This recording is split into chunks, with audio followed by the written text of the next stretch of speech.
You're already hosting. We good? You good? I'm good. I'm sorry, man. You, You're you so gave me the good. No, I you gave me apologize. I was doing the quick start with Pedro and we got oh. verbose, as you can imagine. Yes. So yeah, you just got to get your slide deck up, I think. Let me just go ahead and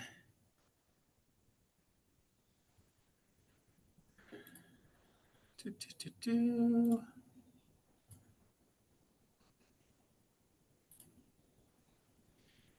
Are you And seeing my slides? yeah, then you just want to go to slideshow and hit the arrow on the right of slideshow, hit that drop down. There you go. Are you good? Wait, I'm good. Perfect. I'm good. I How just are want you? to How are you on this beautiful day?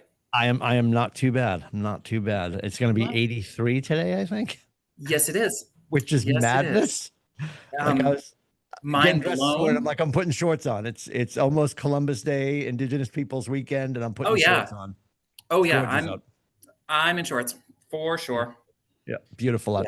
Yeah. We have It's Chelsea here. me. Candace is here. Jeff Gray is historically here. You guys are very lucky to be with the one and only Christian. Christian, you've been in the business how long, sir? 8.5 years, my friend. 8.5 years. At Yeah. one point in the KW ecosystem, you were in a leadership role Yeah. for a staff at a market center. You've Correct. also Correct. been a member of our ALC locally. Couple of Um, times. you're very passionate about philanthropic giving. And the other thing that I know that you're really passionate about is inviting people to come play here Oh and my be gosh, part yes. and be part of the ecosystem. What was the decision point for you to join KW? Like, what was the no brainer for you, and why have you stayed? Yeah, when I got to the value statement that reads God, family, then business, I knew I was home.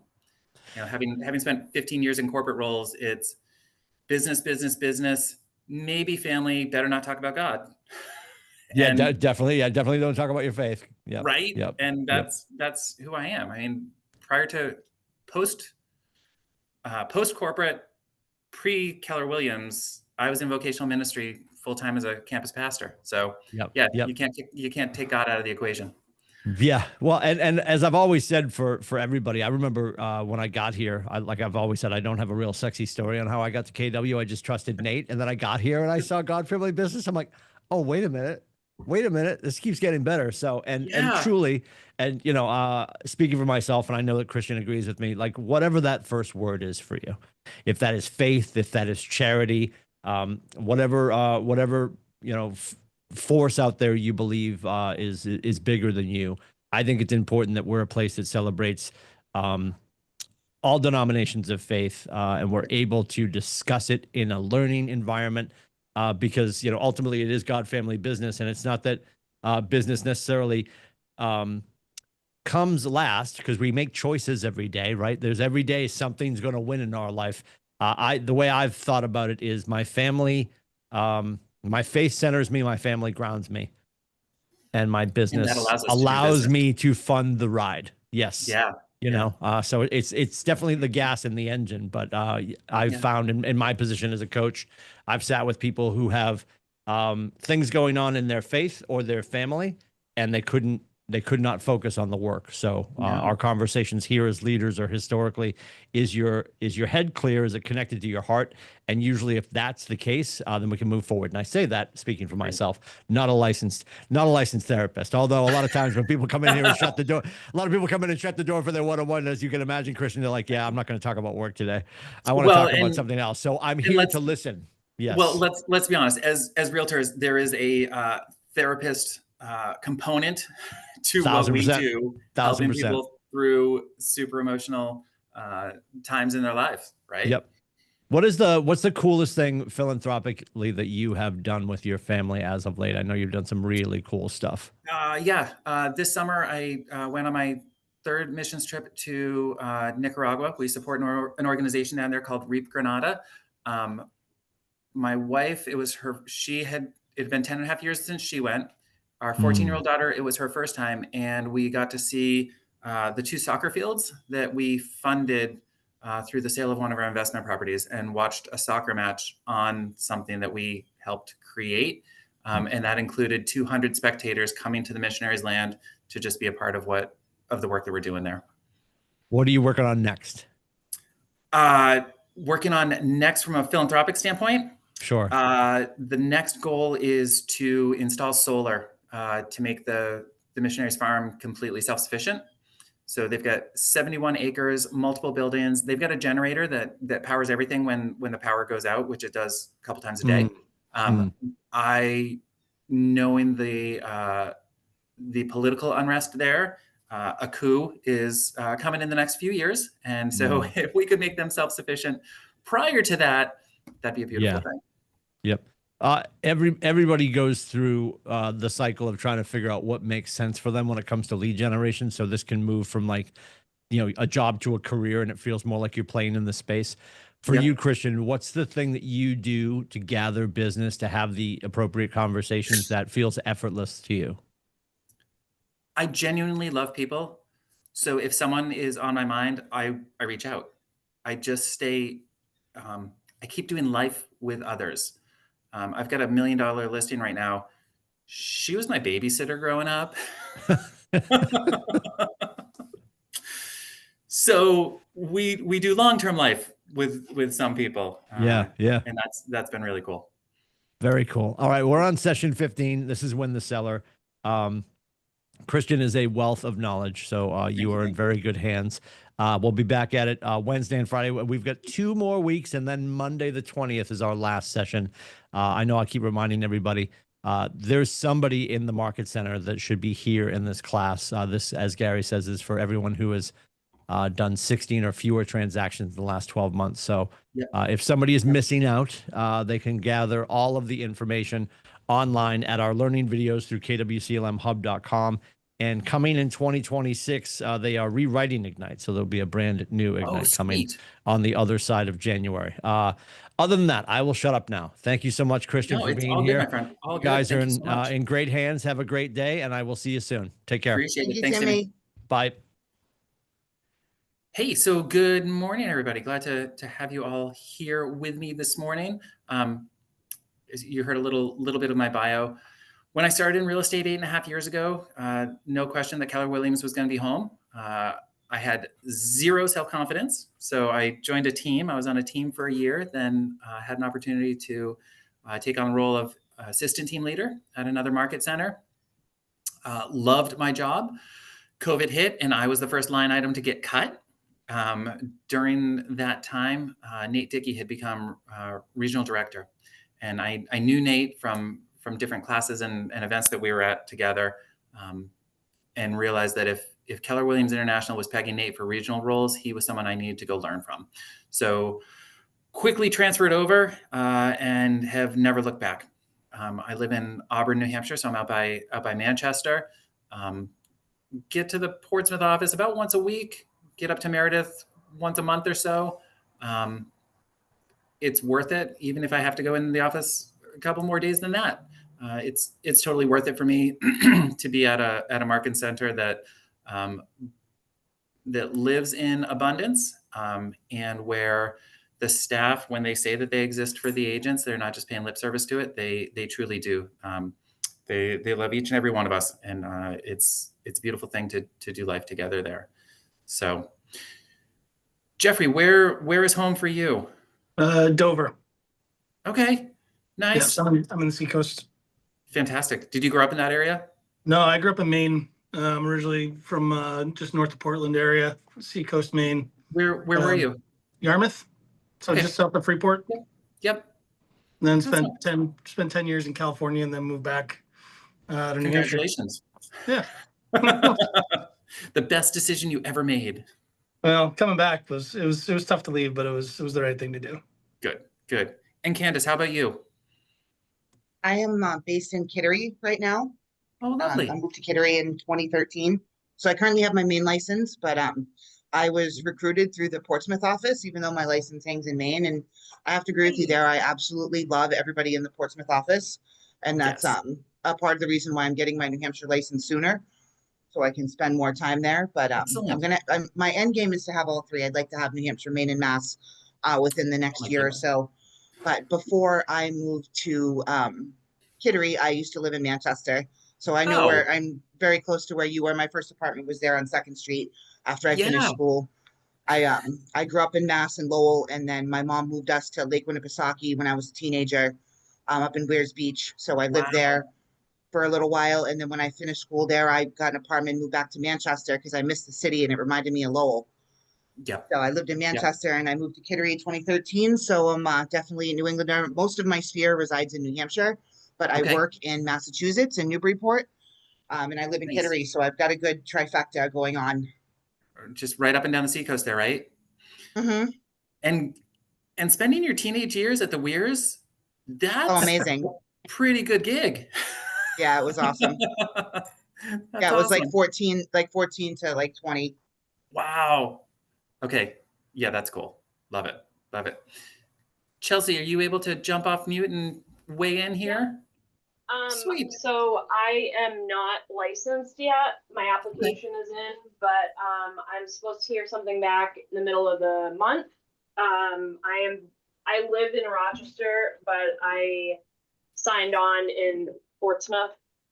I owned my own business, my own stained glass business for a long time. Cool. And then I've been in retail with people for a long time, and now I'm cleaning Airbnbs until this gets going so that I have something in the background to do Okay. while I get this moving. So Yeah. I will be driving to Hampton, and I will be starting to clean while I'm listening. So I didn't want to miss the class because it seemed really like a really Excellent. beneficial class. So I've just been taking a bunch of classes until Beautiful. this gets going.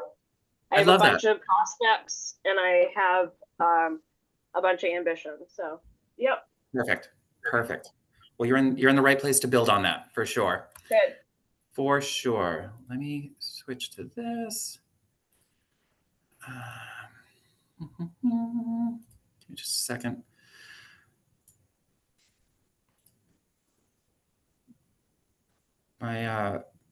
My screen shut down, so I had to restart where I was. There we go. So hopefully you all see my screen now. Yep. Yes. Okay. Fabulous. Yep, we can see. So session 15, after this, you are 3/4 of the way through this program. And like Timmy said, it's designed for anyone who has done less than 16 transactions in the past 12 months, which means anyone who isn't capping. This is the way to, these are the tools and the systems and the models to build your business effectively and to get to that point where you cap and then you keep 100% of your commissions. Which, Are you a capper? Yep. How long did it take you to cap your first year? Or however long did it take you to get there? So when I became a solo agent, I capped in the first 10 months, I think. So I just barely made it under. Last year I capped in 8 weeks. That's awesome. Did Did you cap on the team when you were on your team? Pardon me? Did you cap on your team? I did, but on the team my cap was lower, so I don't count that. Yeah. Yeah, they were explaining that a couple days ago. Yeah. All right. Yeah. I'm just trying Yeah, to, I'm still kind of figuring out if I wanna, I don't know. I haven't decided if I wanna go on a team or just still trying to So- sort it all out. I just got Yeah. licensed and over the summer, so Yeah. trying to figure out what's gonna work best for me. I've been talking to people about their experiences, so it's nice Yeah. to hear. And we can certainly always willing to talk offline if you want. But teams, if you find a team that's structured based on the model, it's a beautiful opportunity. If you have a strong sphere of influence or you're good at building a sphere of influence, you don't need it. There are plenty of resources to make our lives easier without necessarily giving up a big chunk of your commissions. That's my take on it. Yeah. Yeah. Cool. But every other month, I think they're doing, they do kind of like a job fair. And it's come in and meet with some of the teams that are looking to expand, see what they have to offer, see if they're a good fit for you, and go from there. Job fair, huh? you'll Like a see team that- fair. Okay, Yeah. I that I would wish be I a had good way that to explore. for sure. For sure. Okay. So last week you rolled into this third section or fourth section rather of the transaction itself, starting with win the buyer. My first transaction was actually a seller. It was a whopping $80,000 condo. That's where I started, and now I'm doing $1 million listings and building houses and flipping and doing all sorts of fun stuff. Yes. You're going to see the benefits of working with sellers over buyers. And we'll get into that a little bit further on. You've already got the workbook. If you don't have the workbook by session 15, you're probably never going to download the workbook. Today, working with A sellers, so ready, willing, and able. That's what we're looking for. And then to then to get the appointment with them. Follow up, set the appointment. We'll go over what's included in a pre-listing package and where to find that. Then going on your listing appointment. The listing agreement we'll touch on very briefly. The beautiful thing with Keller Williams Coastal is that we do contracts classes every Wednesday morning. So they do Maine, Vermont, Massachusetts, Maine, and then New Hampshire. New Hampshire's at 11. And they literally go through all the forms that you will ever need. In my previous market center, they would go over the listing agreement and the buyer agency agreement once a month. And that's all you had. And there are a lot more forms that you need. And none of them are difficult, yet to stay engaged in that class is very beneficial. I don't make it every week. I generally make it about every other week. So even 8.5 years in, and there are still things that you're going to learn from other people in the room and from having access to our brokers because they're amazing people. We'll do the recap, and then y'all know what your daily success system is at this point. In The Millionaire Real Estate Agent, which is often referred to as the Red Book, I don't know if you guys have seen this yet. Yeah, Gary's brilliant, and that's not just because I work for him. I study successful people, and I study millionaires and billionaires. And Gary is an absolute gem in the way that he shares information, shares the process, and lives to help other people succeed. So while leads are vital to your sales business, seller listings are critical to your ability to build it to its highest level with the lowest cost and highest net. They're just very different. Listings versus buyers are very different beasts and require very different amounts of your time and energy, generally speaking. That's not to say that it happens all the time. Sometimes you get it. Sometimes you get a buyer who is just super sweet and easy to work with. Now, we've still got a low inventory, so it's not uncommon to show a lot of houses and make a lot of offers. I have clients that we were about 20 houses in, and on our 5th offer, finally got it across the finish line. And they were looking all over the state, from Brookline, Amherst, out to Atkinson. So the whole southern quarter of the state. But qualified sellers, they're ready, willing, and able to do business, ideally in the next 14 days, right? They've got motivation to move on.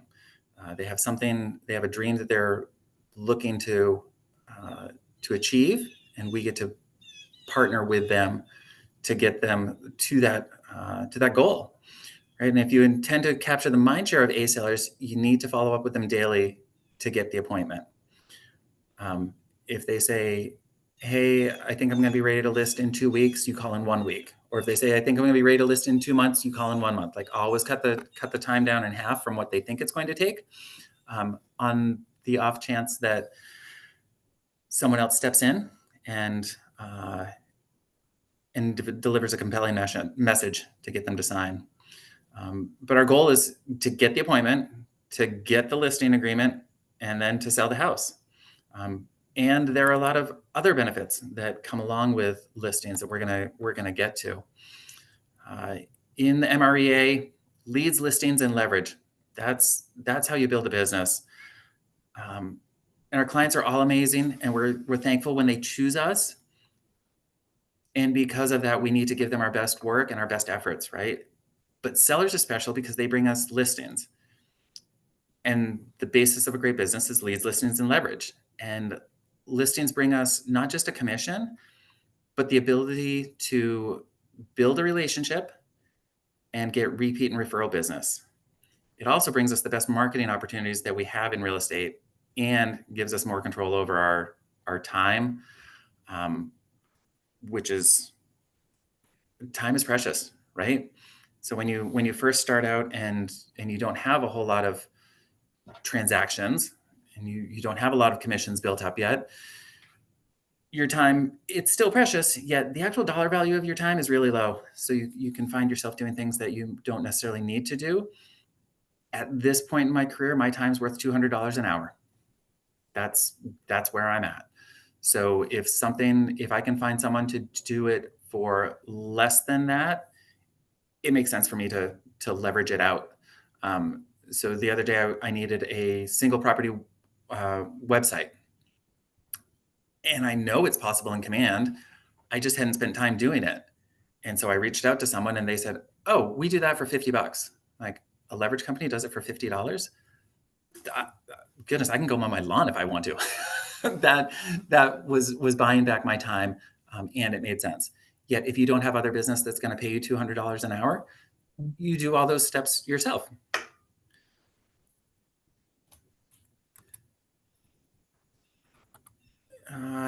So here's some of the virtues of seller listings. And again, this is from Millionaire Real Estate Agent. It's actually page 102. It goes into a pretty good deep dive of this. So first off, it means more marketing opportunities, right? You get your sign in the ground in front of their house. You might, depending on where the house is, you might have directional signs, again, branded to you, and those are going to be free advertising. You can do direct mail. I've tried a couple of times. I've used email. So you can create email lists and send out mass emails to agents and also to your sphere. And then you get to advertise in the MLS, your website, social media. All of those things give your business visibility. Some of those things you can also do with buyers, right? You can do social media advertising for, I have a client looking to buy X, and you just share some of the details. Who do you know that's looking to sell in Dover? So it can work both ways. You just get a whole lot more on the listing side. You also have more control of your time with listings, right? You set the appointment, you build the schedule around it, whereas buyers, it's not uncommon for a buyer to reach out on Friday night and say, hey, can I go see this house Saturday morning? And if there's an open house, they're welcome to go see it without you. That's okay. And generally, they're going to need some hand-holding and someone to schedule that and go on those appointments with them. Part of that is how we train our clients, right? We teach people how to treat us. So if you're set your standards, set them clear up front, set expectations so that people know, hey, I respond in X amount of time to calls and texts. My clients know that after 7 o'clock at night, my phone automatically goes to do not disturb. They're not going to reach me. If we're in the middle of a negotiation, I will pay attention. However, most of the time, a decision that I make after 7 p.m. would be better made after 8 a.m. the next day. Listings maximize your per hour compensation. I just mentioned that. Because generally your listings are going to be closer to home too, right? So you're not going to be doing as much travel. I have clients that I'm working with right now, they were a referral from friends just outside of Hartford, and they happen to be in New Hampshire this week, and they have really broad categories that they're looking for. So I drove an hour out to Hillsborough. We almost drove 2 hours up to Littleton. It's up to you whether you want to do that with and for your clients. I'm only licensed in New Hampshire, so if I had a listing in Maine, I would refer to another one of the agents within our office, get a 25% referral commission, but I don't have to learn the state of Maine. I don't have to learn the state of Massachusetts. I like to focus on what I know best. I've always lived in New Hampshire. It's what I'm familiar with.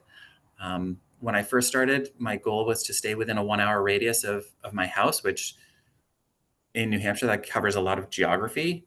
And then I would get friends that were asking for things outside of that range, and I still did it because I love people more than I love time, apparently. But I make that time productive. One of the first things I learned in real estate is you're going to spend a lot of time in your car. So make your car your classroom, right? So there's generally an Audible or a podcast going on. When I went out to Hillsborough, I was listening to a book by David Green, the founder of Hobby Lobby. So he and I commuted 2 hours together. We had a lovely trip, a little bit of foliage. But it's rare that I'm in the car without another voice. There's always so many opportunities to learn. You can do more volume with listings than you can with buyers, just because of the amount of work that goes into it. A highly leveraged agent can probably do 15 to 20 listings at a time. Working with 7 or 8 buyers at a time gets really hard. 4 buyers at a time can be really challenging, especially if they all have busy work schedules. It can eat up your weekends really fast. So that's another decision on your time is, what's your philosophy on weekends? What are you willing to do? What are you willing to sacrifice? For me, nothing happens before noon on Sunday in regards to my business. At the 9 o'clock service at my church, my son and I do the infant toddler nursery together. I go play with babies. Then I go to second service and I'm home by about noon. So I can be available in the afternoon, but nothing touches my morning. That's sacred time to me. The fifth step, or the fifth value here, is that being on the front end of pricing, it creates intimate knowledge of the market, right? When you have a listing, yes, we do our market research and we do our best to come up with a correct pricing for it, and we can come up with pricing strategies as well. And it's important to react in real time to what's going on. So knowing what other houses are available, what's sold, what it's sold for versus what the asking price was, and also the offers that you see come in. That gives you a feel for where it is. I had a $300,000 condo in Merrimack, and we had offers from $280,000 to $315,000, which told me that I was in the right spot for pricing it. We had multiple offers and had them on both sides of the spectrum. So that was good. Properly marketing listings bring you more business.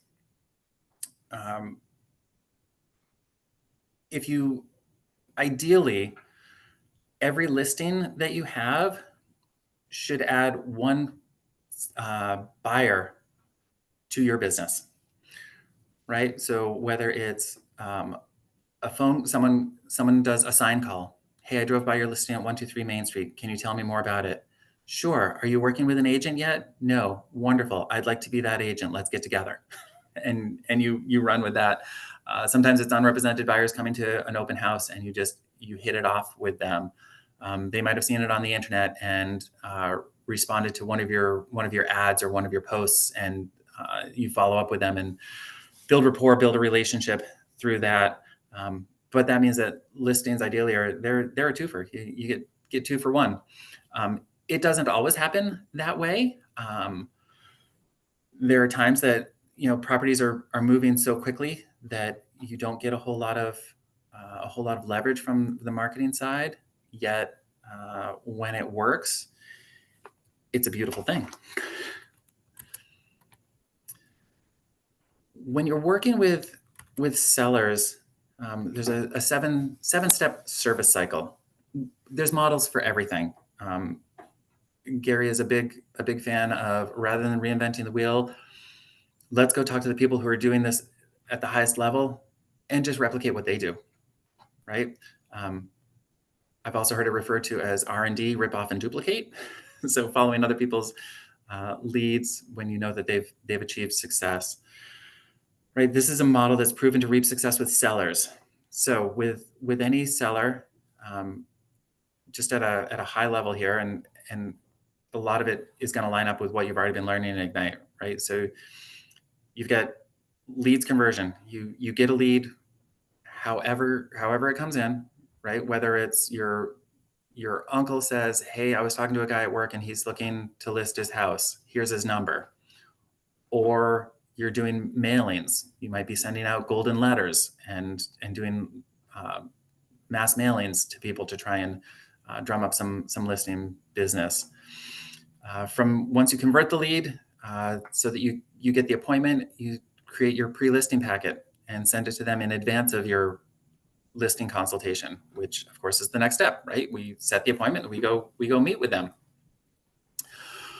Then we get into servicing and marketing the listing, right? Staying in touch with the client. One thing that a lot of clients seem to appreciate is when you list their house, put them on a listing search for other properties that are similar so that they see what's going on in the market. We can tell them directly, we can keep an eye on it ourselves and send them updates. Or if there's a lot of business, they just want to see what else is out there to know where they sit.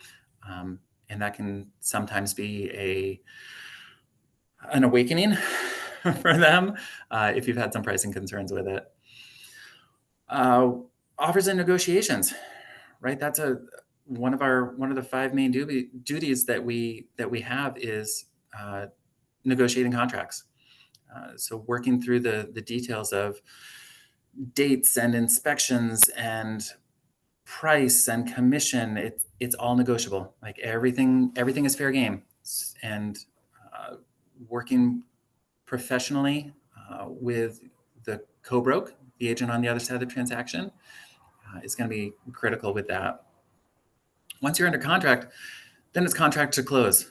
We're going to talk through some of those steps, but just because you have a contract doesn't mean that your work is done.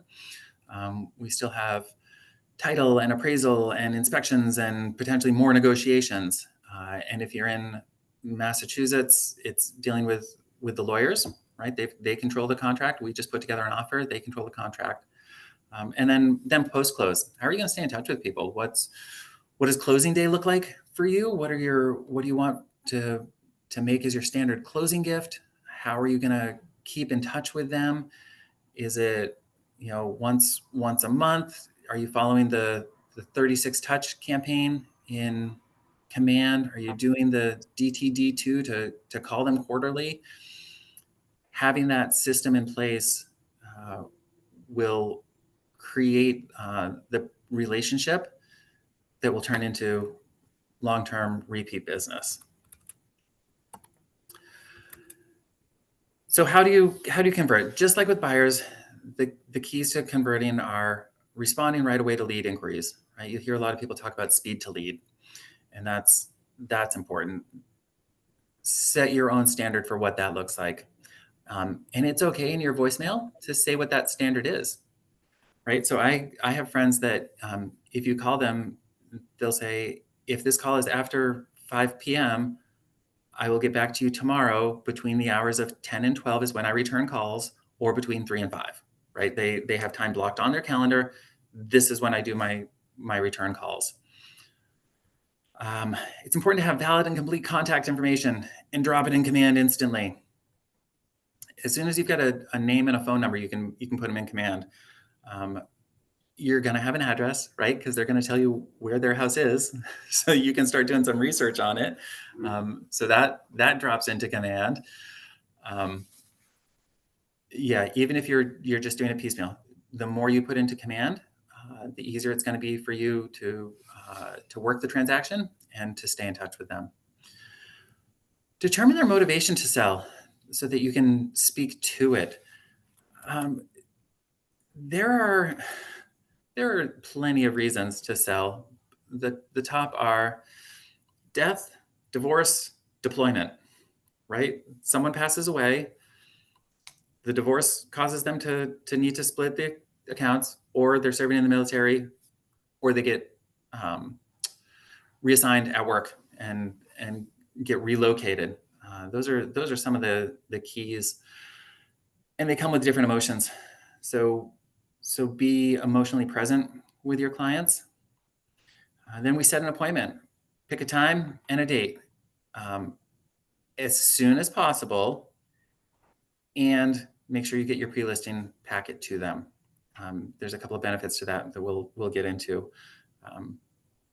Sooner rather than later, though, right? The longer we wait, the more likely it is that someone at work will recommend an agent that they know, or their brother's girlfriend's niece just got licensed and would really like the business.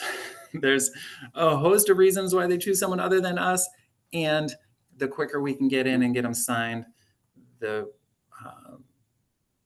smoother it's going to be. Getting an appointment is about letting the sellers know that you're going to be the agent that fulfills their needs in the transaction. So what do sellers want? 21% want help pricing their home competitively. And we can do an entire class on pricing strategies. And there are a couple of different schools of thought that go along with that. But being able to price is going to be first and foremost. Through Prime MLS, we have some phenomenal tools. If you have not played with RPR, RPR is a great tool to create a CMA, or just to get a rough value of what a property is. The number two thing that they want is they want us to market the home to potential buyers. And different homes require different strategies. If you've got a multifamily, you need to figure out how to get in front of investors. If you've got a multifamily, if you've got $1 million property, you need to figure out how to get to the luxury agents and the luxury buyers. Depending on where it is, that might mean it might mean old school, putting it in a magazine. And then the third and fourth are tied, helping to sell their home within a specific time frame. Right, the quicker they want the house to be sold, the more aggressive you need to be with the pricing. There's no such thing as underpricing a home, right? Because the market will always bring offers that will reflect the highest value available in the market. If you overprice a home, you miss with timing, and that can be something that bites you for a long time. I've only had one listing that I took that was overpriced, and they weren't willing to listen to me, and the listing expired, and several months later they listed with someone else and went with the lower price. We don't control the market, we interpret the market, right? So we share our best information. And then helping the seller to find ways to fix up the home to sell it for more. So looking for some of those quick hit items. If they say, if it's on a private septic and they haven't had it pumped in 4 years, hey, go pump the septic, right? If you walk in and there's clutter, people have a hard time seeing through clutter. They have an easier time imagining in empty space than in filled space. That's been my experience. The first house my wife and I bought, it was a private sale, but the first time we walked in, the seller was still living there, and my wife couldn't see past the outdated decor and furniture and abundance of stuff that she had, even though I knew it was going to be a good value. A month later, when she moved out, we went back and looked again, and Anna was on board. and that worked out really well for us. Part of that idea of helping them find ways to fix up their home is having a list of preferred vendors, right? So I've got a couple of painters, and I've got a handyman, and I've got a window siding and roof guy if we need something addressed with that. I've got a plumber and an HVAC, and I've got an electrician, and I've got guys that can go clean the yard. And some of those people, here I'll give a plug to one of our affiliate vendors, Professional Roofing, John Kenyon. You might have met his wife Susan in an earlier session. John Kenyon will come, put a new roof on, and wait to get paid until closing. So if you look and you know that it's going to be an inspection concern for people, and that it's a red flag for a lot of people, get the roof done sooner. Get someone like John to come in and do it, and he'll wait a few weeks to get paid. He'll work with you to get that. Does John Kenyon live in Dover? He does. Yeah, his wife Rowena. No, Is that his wife? No, his wife Susan. Oh, all right. Well, I do know family with that last name. Oh, In Dover. So I was just wondering. Yeah. Yeah. No, I used John, and I didn't need it as a rush, and I had the money to pay him up front. I was doing a flip in Stratham, and he came. His crew did the job. They did a phenomenal job.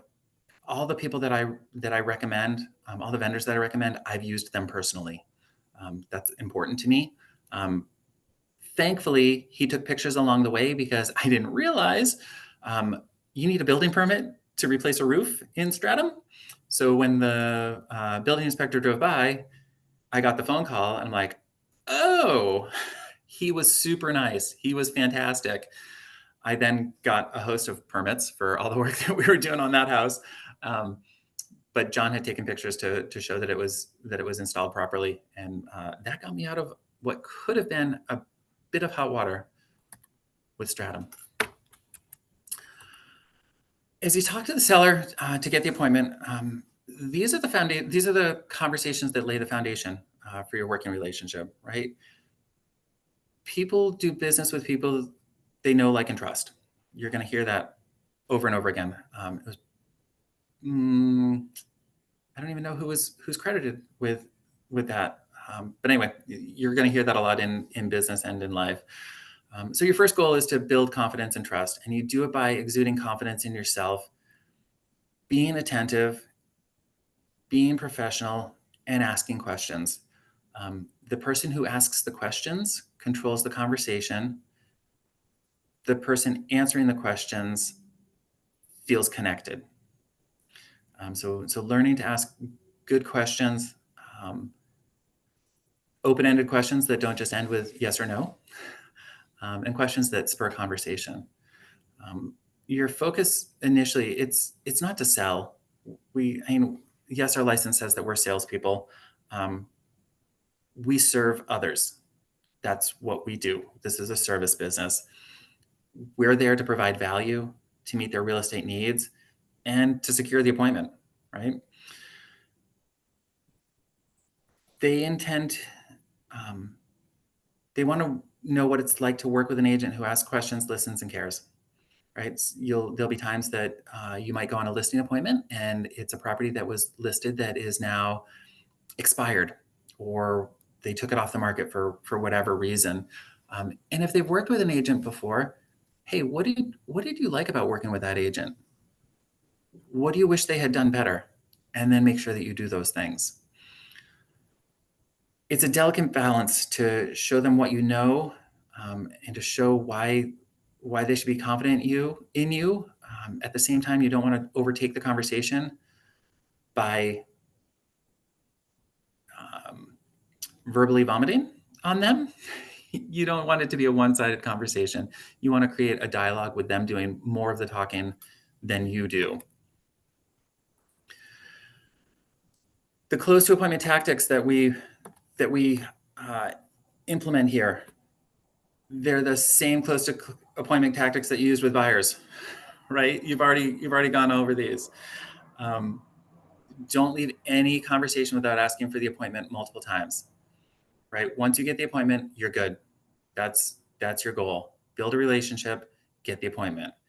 And the worst they can do is say no. And that's okay. Know your value proposition. Figure out what it is that's preventing them from saying yes. And assuming that you can solve that, present it, share it. Convince them that you're going to work hard for them, you're going to do a great job, and they're going to benefit from you being their agent. And you, time and time again in Keller Williams, you're going to hear about mindset. Mindset is everything.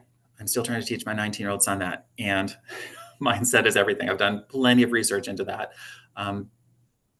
So success in this job is as much about mindset as it is about hustle, right? You have to believe in yourself first, and then others will do the same. Take out your limiting beliefs, put them on a shelf, and go in with confidence. And there is a fine line between arrogance and confidence. However, you'll know if you're coming from a place of abundance and a place of confidence, or if you're just trying to blow smoke. And the person on the other side of the conversation will know as well, right? When you get off the phone with them, you should have a clear date, time, and location, which ideally is going to be their house, right? And all the contact information that you could possibly need to follow up with them. Name, address, telephone, email. What's your preferred method of contact? Do you prefer a phone call or a text? Figure out what fits them, not just what fits us. I prefer to text. I can be succinct in that. If I'm on a phone, it's easy to get sucked into a conversation. I've got several clients that I let them go to voicemail until I can control the time, because even when they say, "Oh, I've got a quick question, 5 minutes," it's an hour. That's just who they are, and I don't fault them for it. I just plan for it, right? Plan accordingly. So you show the benefits of working with you. You can use your take back close or the negative positive close. Give them what they're looking for. Provide the answers that they are looking for. Provide examples of why you're the right person. You do your trial close. You can do the assumptive close. And there are some fun ones when it comes to signing the actual agreement. And be sure to use your tie downs. I don't remember if it comes up a little bit later, but one of my favorite assumptive closes, and this was a Bold coach who taught me this. This is the next step for the signing the agreement, right? So he's made the appointment, he sent the pre-listing packet, he goes to the appointment, and he says, "Hey, did you get a chance to read over the pre-listing appointment or the pre-listing packet that I sent over?" And whether they did or they didn't, they said, "Yeah, I did." "Okay, great. Did you have any questions about anything?" And they say, "No," because they didn't read it. And then you say, "Perfect. Well, let's sit down and sign the listing agreement right now." And out it comes. And then you find out if they have questions. But on the off chance that they actually did read it, it can save you a lot of time. And it shows that you're paying attention to them.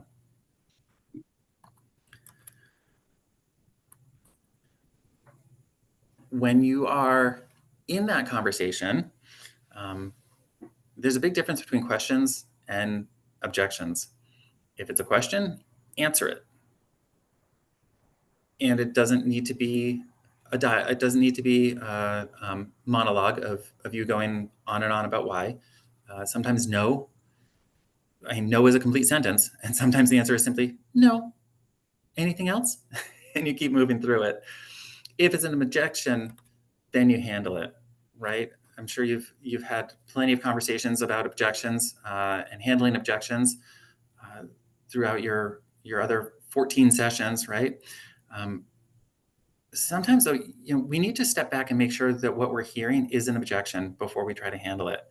If you handle every question like an objection, you're going to be exhausted. and it may not help you be seen as someone who's listening attentively. You want to be an active listener. You want to use their words back to them, show them that you're really engaged in it.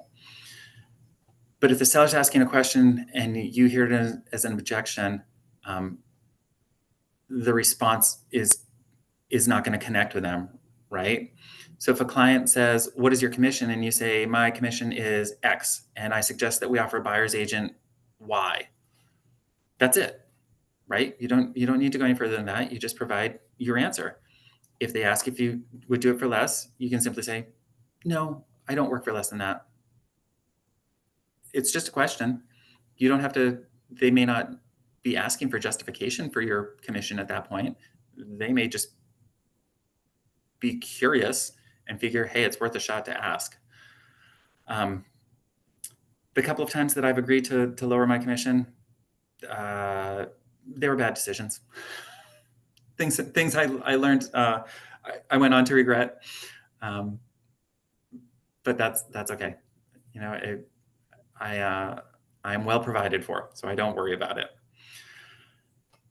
If they persist, ask what's stopping them from hiring you today, right? And they might say, well, another agent will list my house for less, and they might tell you that number, and you can respond with, hey, what I hear you saying is the commission you pay is important to you, and I'm happy that you brought that up.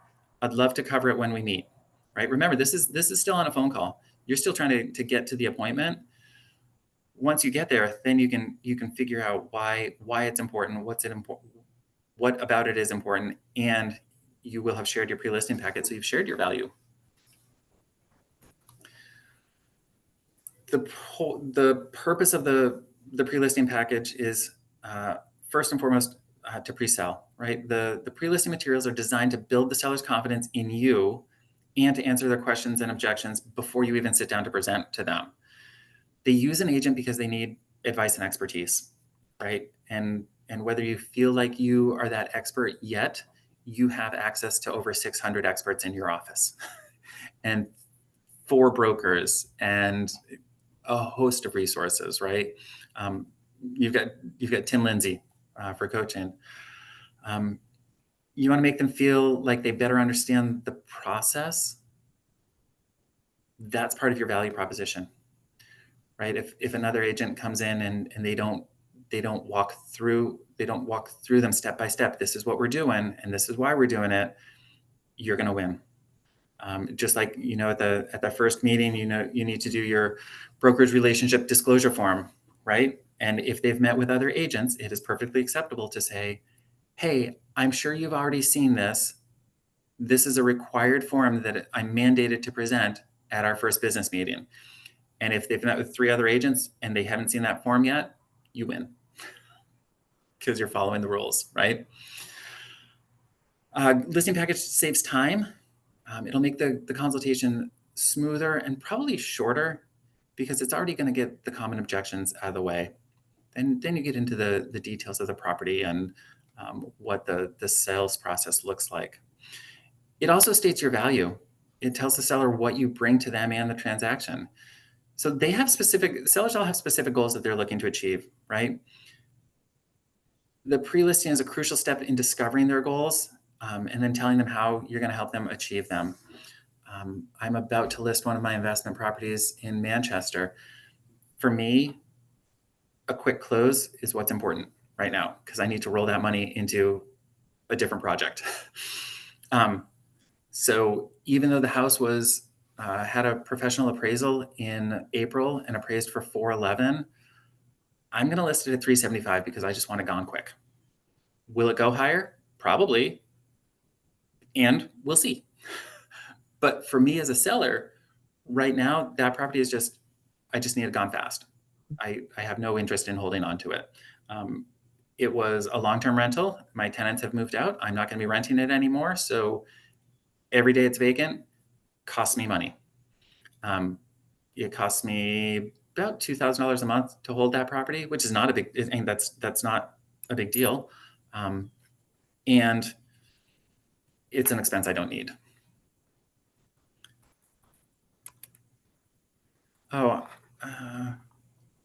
I admit I was into my notes and didn't have you guys at the right spot. So I apologize for that. There's where you're going to see your pre-sale, your save time, and state your value.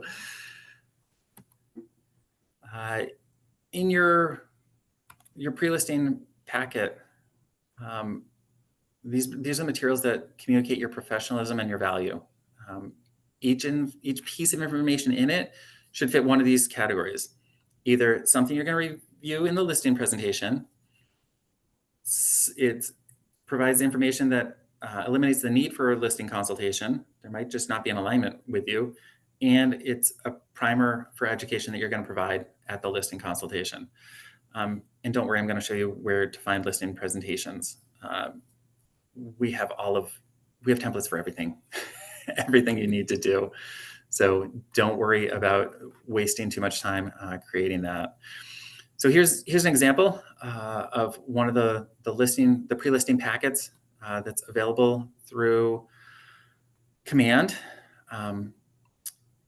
Remember, it's helping the sellers to get ready to understand and accept your plan for their home by giving them general information on the process. Ideally, you want to keep it to less than 10 pages, right? And double-sided is fine.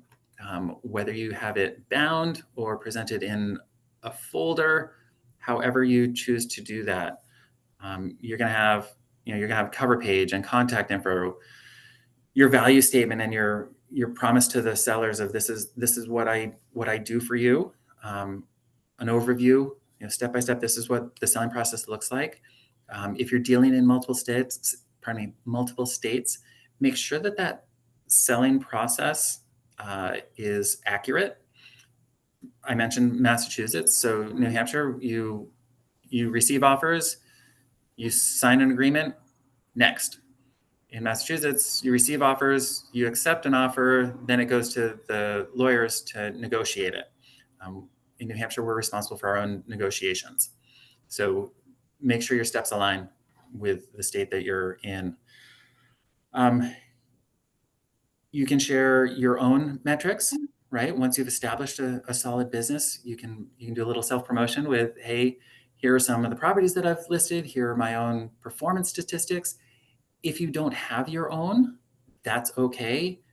Use the brokerage. Use the information that you're going to receive. Either you can pull it yourself in MLS, or it gets shared every month at the All Partners meeting. They'll give you statistics on where we are within Keller Williams, within the state, within the various counties. I don't know if you guys know this. Within all of Keller Williams International, we're within the top 10 of market centers nationwide, which is ridiculous. It's phenomenal. But that's something you can share. If they've been in their house for a long time, they might not realize who Keller Williams is. So you might need to share the brand a little bit with that. Once you have some client testimonials, sharing those quotes are great, showing your previous listings. It's also a place where you can share ancillary services that we offer. Some of our preferred vendors, right? You could put in a plug for 4 Points Title and Escrow. I use them on all of my transactions personally, and most of my buyers and a lot of my sellers too. Movement Mortgage, right? And then that's more on the buyer side, yet know that they are out there. You can share, what is the company we're using now? It is American Home Shield, home warranties. If someone is worried that there are some older systems in their house and they don't have the money to fix them or update them, they may just want to include a home warranty, right? A few $100s can go a long way versus replacing a boiler for $15,000. That's a big deal to sellers, and it's a nice touch for buyers to see that. With everything that's in your pre-listing packet, proofread it. then give it to someone else to proofread, right? If you're the one that created it, you reach a point in editing where you can no longer see your own mistakes. Been there, done that. Until you're sitting at the kitchen table trying to go through a packet, and then it seems like it's like screaming like a billboard at you, when in reality, it's small. But if they see a small mistake in something that we've prepared for, it diminishes their confidence in us.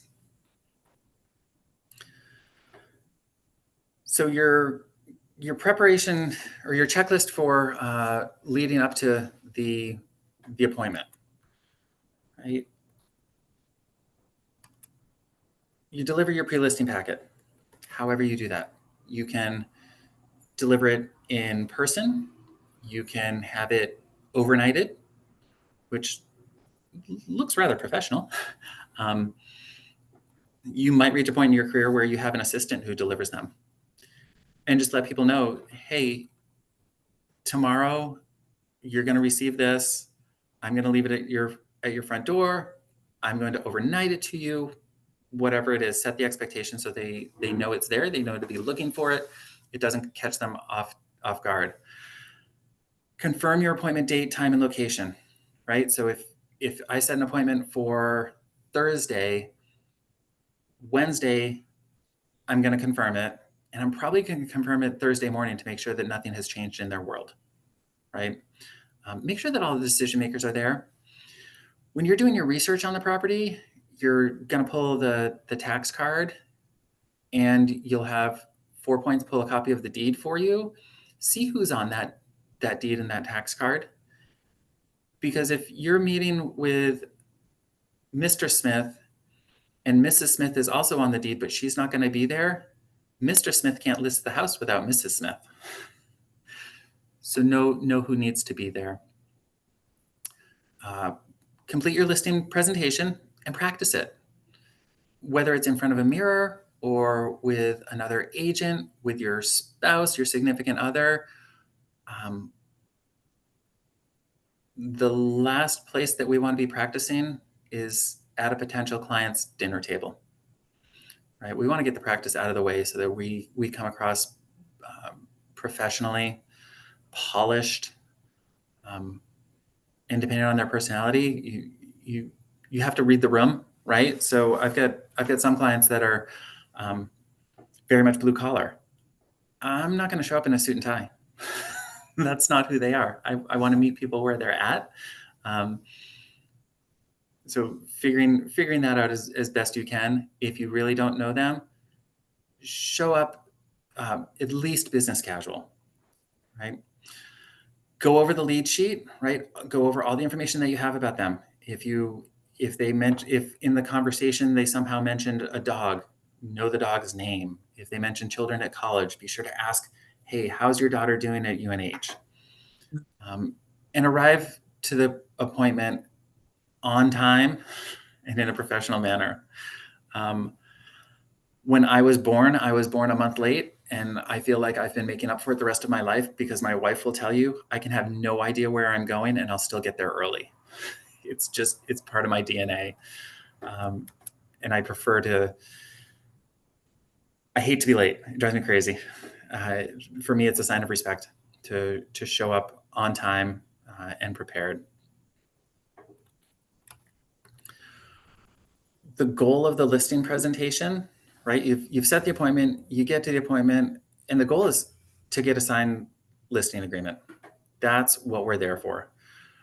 So we do that by creating a great impression to build a seller's confidence as they select you as their real estate agent of choice. You're going to share your price recommendation. This isn't necessarily where it's going to sell for. It's where we're going to market the property, right? And explain how and why you came up with that number. And it is just a recommendation. Like I said, we don't make the market, we interpret the market. So we can look at past sales and what we're seeing on the market right now to know what our current competition is going to be. And we're going to say, if there's 4 houses in the same neighborhood and they're all listed at 750, Well, let's be the one lower than that to get people in, because clearly there's too much competition at that price point. So you have to find ways to differentiate yourself. During that meeting, we're going to set expectations for how we're going to market the house or the property, and how we're going to work with the sellers, right? Do you prefer phone or text? Do you want email? What's the best way for me to stay in touch with you?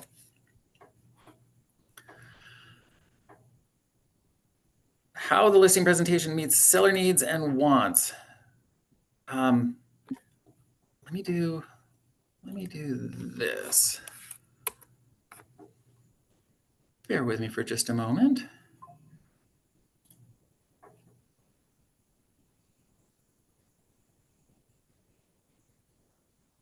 Okay. Can you all see my command screen here? Yep. Right Yes. on. Yep, Thank you. I Thank can see you. it. Love it. So from command, down here in designs, create design. It's going to be print.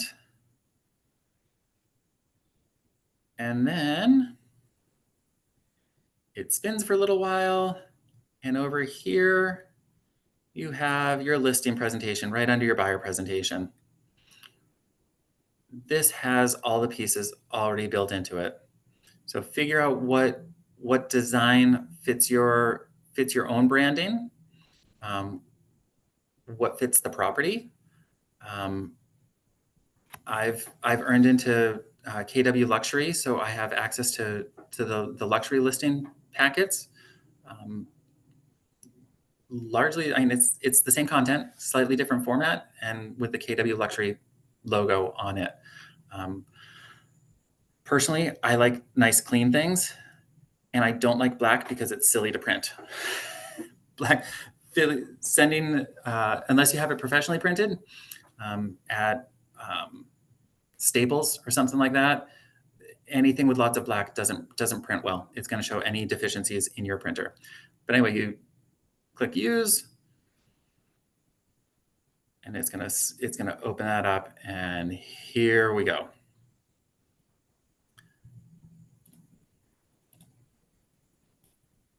And this is going to have all the it's got 29 pages of content. So that's why I said it says 10 pages, double side it. Some of them will work. Some of them aren't going to be appropriate for your scenario. Some of them you need to just take out, because these are the instructions for you. These instructions don't go to your seller. But you see, shares information about you, your contact, because people don't necessarily know what's going on. So here's the process, right? And that's where you're going to double check, make sure that the steps fit what you're doing and what's in it, how you're going to promote it. Coming soon campaigns in states where that is allowed. New Hampshire doesn't really do coming soons. I can't speak to Maine or Massachusetts. If you see it coming soon, it's within 2 days. It's going to be listed. It needs to be out there. So we don't. There are other parts of the state where you can put a coming soon flyer on it and let it sit there for 2 weeks, and then people have to remember to go look for it. If you have a coming soon sign for 2 days, they've got to be able to find it. And I would rather list it when it's active so that people can go look it up right away should they have any questions about it. We'll talk about open houses. We've got great classes on open houses. You can include information about the market center. You can include information about KW values, quotes from your clients. I mentioned your promise. You don't need to reinvent the wheel. You can just take what has already been out here. That's that R&D, rip off and duplicate. We just spin it to fit to fit our business, to fit our style, and how we do this. Get back into the right thing. So that's a quick glance. Most of those templates have very similar content, but find one that works for you. And once you create it, assuming that you're going to follow the same model and the same system for all of your listings, you're just going to change the cover page, right? You're going to update it when you have more testimonials. Update it when you have more market stats to share or more current market stats to share, right? And some of those market stats are going to be the town's market stats and or the county, depending on how much activity is in a given town. We want to be the real estate economists of choice, so we need to know our numbers when we're presenting. Knowing what's on the market, what it's selling for, when it's sitting. And that's part of why it's helpful to go to broker opens, to see other properties and to hear from other agents what they're doing. My $1 million listing in Chester, I went to another listing. I went to a broker open in Chester for an $850,000 property. I wanted to see how our property compared, and I wanted to see how many people were showing up. There were 3 of us that attended that broker open. That tells me it's probably not going to be beneficial for me to host a broker open at my $1 million listing. The listing agent was very forthcoming with how his activity had been at that property. They had been under contract. Then the buyer's agent got incredibly unreasonable with their demands. It fell out of contract, and they had put it back on. Because it was from the town that I grew up in, I knew the sellers, actually knew their son. Their son was a very talented guitarist. And the listing agent is someone that I've known since 2nd grade. However, You're from Chester? In Chester. You're from Chester? Yeah. Oh, cool. I love the Chester General Store, by the way. Sorry to interrupt. Oh my gosh. Oh, it's scarecrow season, so you need to drive through Chester. Yeah, no, I love it. My old business used to be headquartered in Hampstead, so I drove right through there all the time. You drove by my house every day then. So across from the general store, you've got the cemetery. Yep. I grew up in the first house next to the cemetery. I had Shit. my bay windows overlooked the old cemetery. That's funny. Sorry, I didn't mean to interrupt. I just no, was like, no, that's great because Sam's awesome out there. He's the man. Yep. So for probably 15 years, my dad was the postmaster. So he went from one corner of the center of town to the diagonal opposite corner of the center of town. That's crazy. That was a good commute. But yeah, Chester General Store is fantastic. I love small town. Yep. So here's one of the pages that's going to be in your listing presentation. And here's why it's important. Okay, at the end of the day, real estate is relationship based, right? This part of your listing presentation is about the relationship. It's important. Do this piece right, and it's going to go a long way to earning their current business and their future business. So when you present your listing presentation, get ready to take notes and to listen. So some of the questions here: what's the one thing that has to happen to make that dream come true? You start with visualize your dream scenario for selling your home. Get to their motivation. Why do you want to move? What's important about that? How can I make that happen for you? If they say, I want to be in North Carolina by Christmas. Okay. What's important about that for you? Well, my brother lives in North Carolina and just at a point in life where we want to spend more time together. Great. How can I make that happen for you? Well, get it sold. Okay. And probe them. See what's important about that. When you're talking about price. Okay, why is that price important to you? Well, I've already made an offer on a house in North Carolina. I need this to be able to get out. Okay, so let's figure out how to get to to that number, assuming that it's a reasonable number, because there are times that it's an unreasonable number. In those cases, you've got a couple of options. You can bake it into the contract that you'll list it at the price that we list it at the price that they want, right? We don't set the price, they do. We just provide information. We provide knowledge and information on it. So if it's overpriced, you can agree to list it at that price and put it in the contract that after 10 days, if we don't have an offer, we're going to reduce the price by X. And a week later, we're going to reduce it by X again until we get it sold. If they're incredibly unreasonable, you have every right to walk away from it. You might realize that a buyer is just being unreasonable in their expectations of what they want from you or what they want from the market. And it's okay to say no. There's plenty of business out there for all of us. And if your gut says, oh, this is going to be messy, chances are it will be. But you don't have to take on messy if you don't want to. Okay, we come from a place of abundance, not a place of scarcity. A lot of the mindset that happens is done through affirmations. So going into it, repeating to yourself, I am knowledgeable and caring and the best agent for these clients. They will appreciate my expertise and preparation and choose me to represent them as they sell their home. You've got to believe it.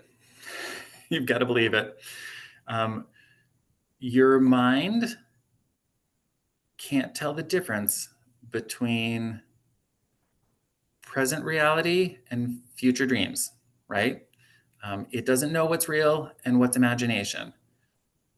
Think of the last horror movie that you watched. You know it's a movie. You know the monster's not behind your couch. You still jump. We just do. Your mind doesn't know the difference.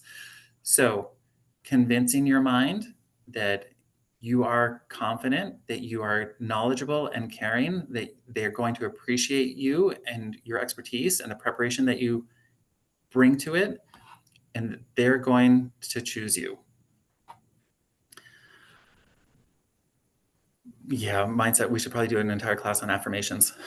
I've got half a dozen that I do every morning, and then middle of the day when I think of it, and then when I wake up in the middle of the night and can't sleep, they run through my head again. They're a combination prayer / affirmation, and that's what carries me through. So the listing presentation is where you show off your hard work and your research and you get the listing. In addition to going through the listing presentation, you're going to preview the home and ask for the listing agreement.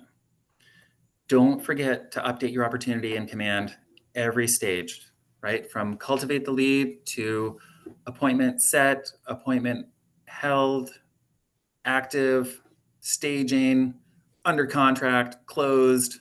Closed is the miracle one. Keep it in command. That's going to be the best way for you to stay organized. And should anything happen that the brokerage needs to get to your paperwork and get to your notes, they have access to your command.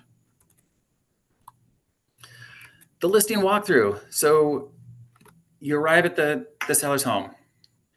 Okay, it's important to establish yourself as knowledgeable and professional right away. So greet your clients, thank them for the opportunity, ask if you can leave your things in the kitchen while you conduct the walkthrough.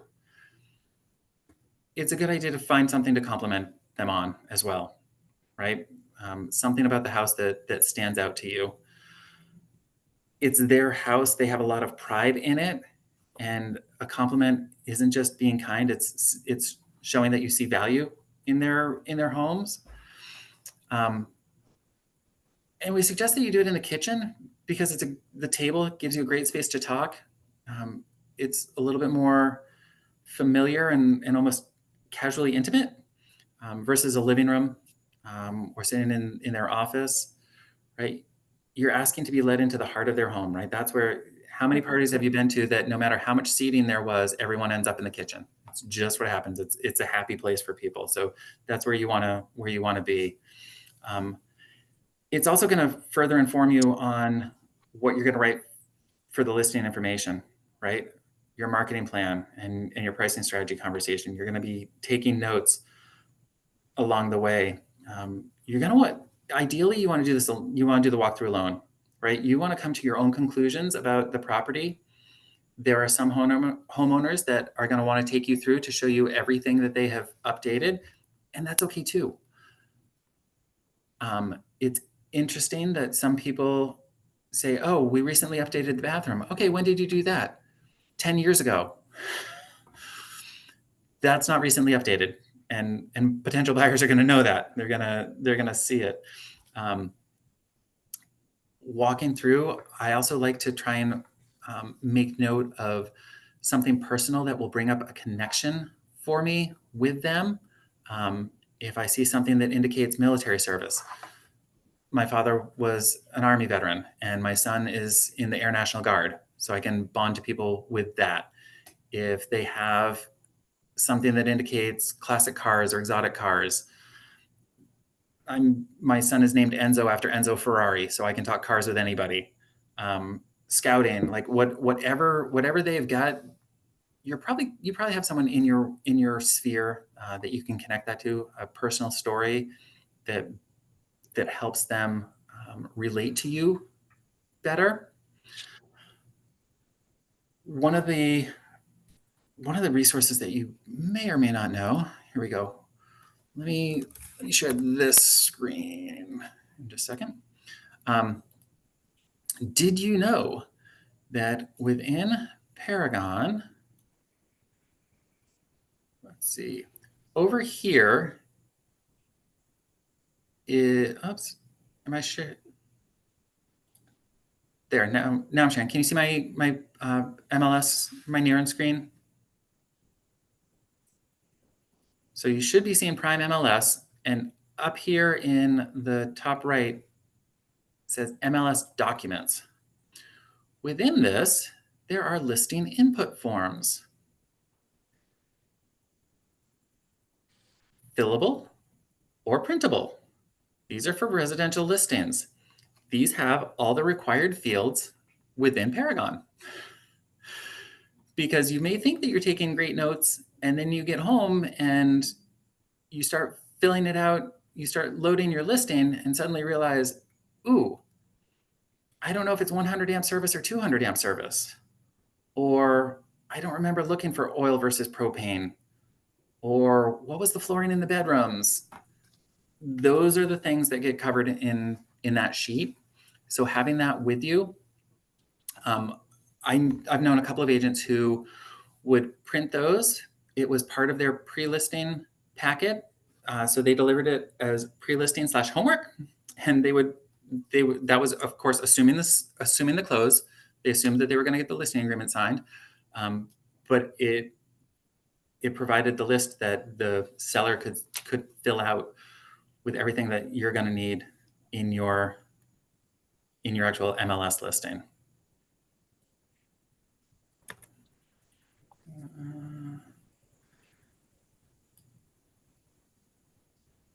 No. Hold on. There we go. Now we're back to where we were. So that was the listing walkthrough. After the appointment, send them a handwritten thank you. It could have your business card in it. It doesn't have to. You could get double-sided tape and stick your business card to it. I had cards custom printed. So on the back side, where it normally would have said Hallmark or American Greetings, it said Christian Scott, Realtor, Keller Williams Coastal, Lakes and Mountains, my email and my phone number.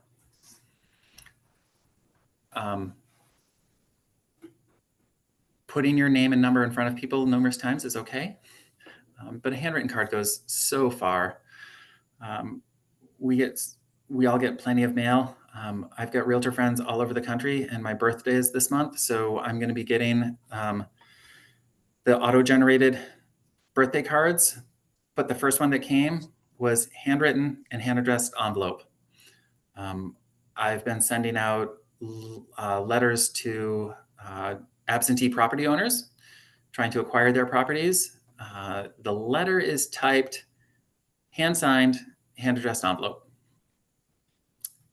Not enough people take the time to do that. And it's funny, I look at my children's handwriting, and they're 14 and 19. I look at their handwriting and I'm like, I don't know that the post office could deliver something that they wrote. And they don't think about writing cards. That's a ton of stuff that we've flown through. I would love to hear what ahas you've had, what was new, what you have questions on. I kind of ramble for a while, but hopefully it's all been beneficial.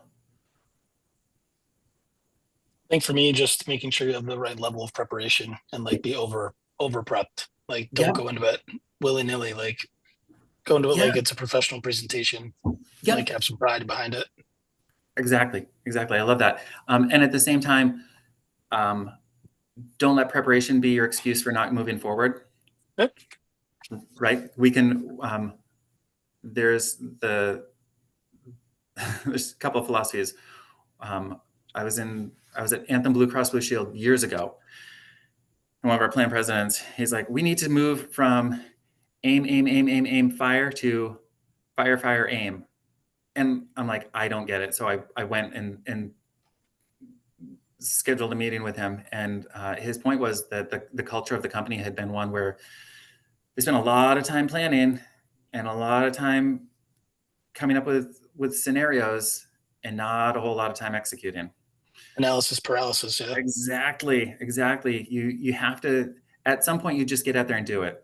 Right. So by the end of Ignite, you've got the toolbox. You've seen a little bit of everything. Hopefully, like I said, hopefully you're going to the contracts classes as well. You will never know everything. There will always be scenarios. There'll be scenarios that you haven't come across. There will be buyers that do weird things or expect weird things. I had one closing, one of my listings. They had the walkthrough the morning. We're supposed to close at 10. They had the walkthrough at 8:30, or it was supposed to be at 8:30. The guy's boss said, if you leave work to go to your closing, you're going to be fired. And he said, fine, I quit. And he told the lender. So the lender then knew that he didn't have employment. Oh, So no. then they lost their pre-approval and couldn't buy the house. I'm like, well, it sounds like he was in a miserable place. So hopefully it was good for him. And quickly reached out to everyone else who had submitted offers, got it under contract before the end of the day. It meant that my clients had an extra month of bills to pay, which was unfortunate.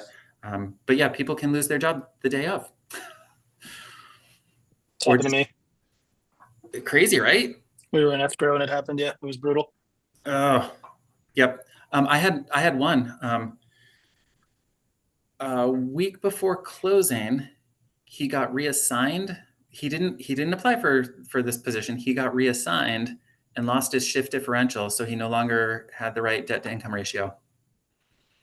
That shift differential was enough to put them over the edge, and they had to back out. And it was a lovely family. They were very excited. But everything happens for a reason. Everything has a solution. Timing is not always the timing that we wish. It's on someone else's timing, right? Could you run me through really quick where to find those that stuff in Command? Sure. The listing presentation stuff? Yep. Let's see. I have not booked enough time with KT yet, and I'm still getting the ins and outs of Command. KT is so cool. He is fantastic. Yeah, and he's his great. Wife, oh my gosh, his wife is an absolute sweetheart. Yeah, I heard he was moving to New York, so we might get to meet him at some point. Yes, I have heard that rumor as well. His wife is the one that did the single property website for me, and Cool. it cost me nothing. It was crazy. It was crazy. Okay, so I'll start here. All right, so I log in. Where do I go? Yep. So from Command, you're going to go down into Designs. Designs, okay. Yep. So your little paintbrush. And that's all in there, all of that, or is that your stuff? These are my designs that I've been working with, right? So here's an open house for my $1 million listing that I had going. So then you just do create design on the right. This one is going to be print. And then next. And then on the left, it's going to give you all the options of here are all the different things that you can do. Do you need business cards? For this one, we just need a listing presentation. So, okay, I'll start at the top. Close events, close luxury, and then in listings. Is there buyer consultation stuff in here too? Yeah, right above listing. Ah, yay, thank you. Yep, right there. Yeah. Awesome. Yep, and then there are your templates. So then buyer. Yep, same thing. And that's all in there, and I just take it, and obviously, you know, I saw you're saying that we don't want to send the instructions page to the client. Yes. So go through it and make sure that everything is everything's applicable. Yeah. Yep, make sure it's all applicable. Can you feed this stuff into ChatGPT once you have your ChatGPT set up for you to have it do it that way? I haven't spent much time with ChatGPT. There's not a whole lot of the content that you're going to need to change. Like I said, it's going to be statistics and testimonials, but most of the rest of it is going to be straightforward. Okay. And if you find that you're working with a lot of first-time home buyers, Gary Keller and Jay Papasan recently re-released a book called Your First Home. When that came out, I bought a case of them and I give them out to anyone who's interested in becoming an owner versus a renter. So I like that idea. That's a fun thing to offer to people, and something that I bring on if they're a first-time home buyer, I bring it with me to the first appointment. Yeah, that's a great idea. They've got it, and it's an easy read. I gave it to one of my friends at church 2 weeks ago, and she's like, "I don't read books." And I started this Sunday. She's like, "I'm halfway through. I actually enjoy it." So Nice. it's not too heady. Okay. Yeah. Got a few more slides here, and then I'll let you out. Listing agreement. Come to the appointment or come to the contracts class on Wednesdays. It will go through that. It's very straightforward. It's just a fill in the blank. Yet it's good to know what some of your options are in that.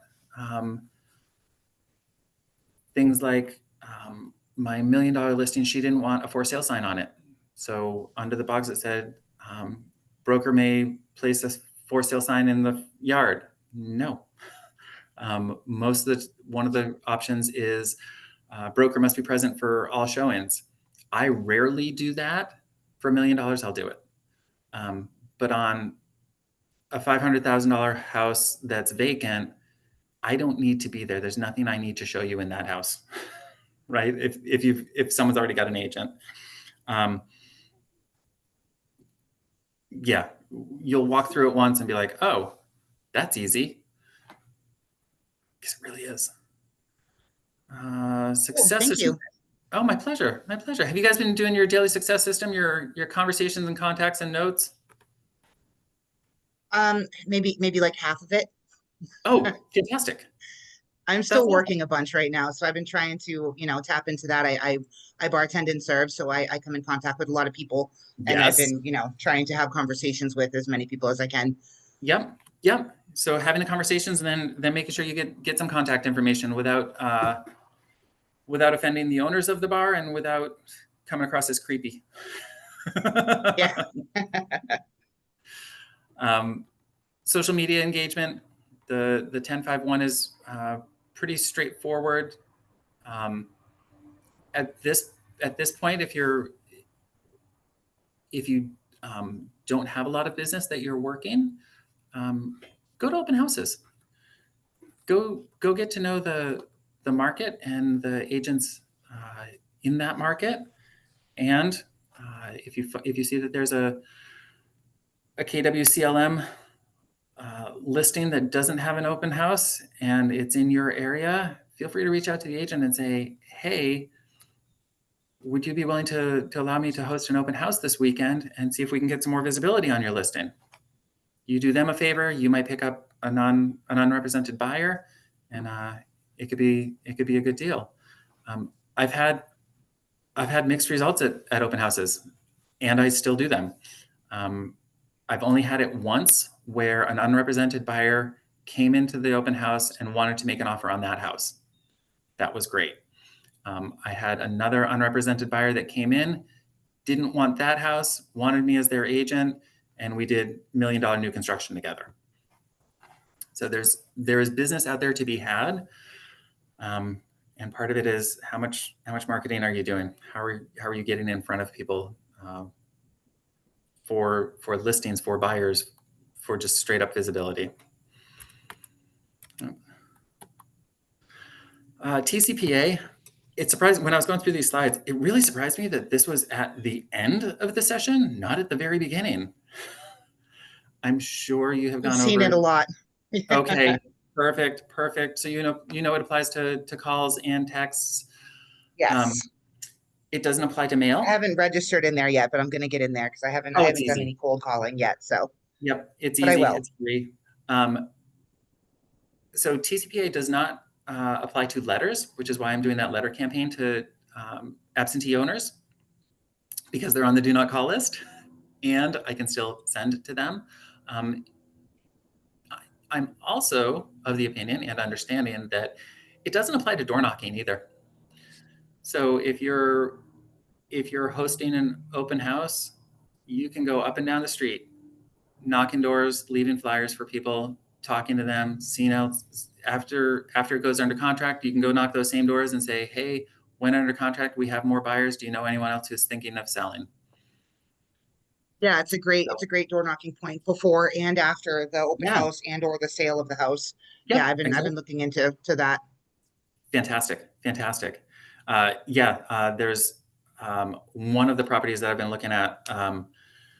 The owner was actually there once out of the dozens of times that I've driven by. And I didn't stop because the only reason I was driving by was that I was in the middle of helping another client move. So I was dressed super casual and I was sweaty, and like, now is not the time to go meet Linda. So, but I've sent her letters. I've left my card on the door. Yeah, that stuff's fair game. Just don't call. The automated voicemails, that's a no-go as well. And I'm sure you're probably as frustrated as I am when you see a voicemail pop up and the phone never rang. You know where to get help. Here's another affirmation. Good way to end this.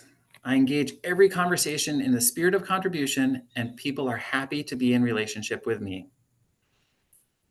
Right? My goal is to leave people better off than when they met me, and hopefully in a better place with real estate, if that's the part of their life that they need help with. Any other thoughts or questions?